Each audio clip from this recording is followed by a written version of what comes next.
Assalamualaikum warahmatullahi wabarakatuh. Hello everyone, I'm Nabila. I'm from 8.1 attendance number 19. Today I will talk about the state of the world.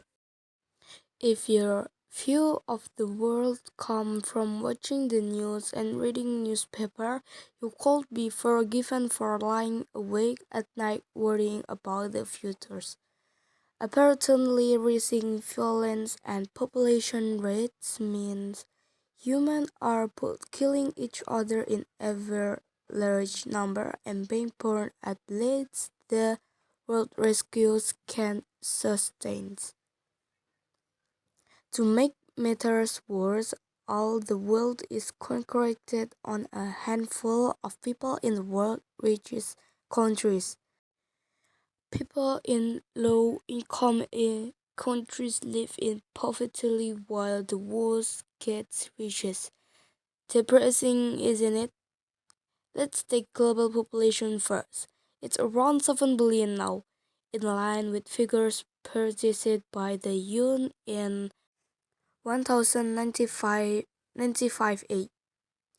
By the year 2100, the same experts predicate it will be around 11 billion. But did you know that 11 billion is probably as high as the number will get? The rate of increase will slow down in the second half of this country thanks to falling birth rates today. In the last two countries, improvement in technology and health mean fewer children died young. Following rapid population growth, these large families produce even more children who survive into adulthood and have their own children. But with the wider availability of conception in the 109,016, the global average number of babies per woman has decelerated from 6 babies per woman to as low as 2. The biggest factor in children mortality is poverty. While it's still true that only 20% of the world takes about 74% of the world income, 60% of the world now falls into a middle income group, with 11.6%, the smallest amount of people in history, still living in conditions of extreme poverty. If the majority of the world people have money, international aid could realistically achieve the UN target of eradicating poverty by 2030. As poverty goes down, life expectancy go up.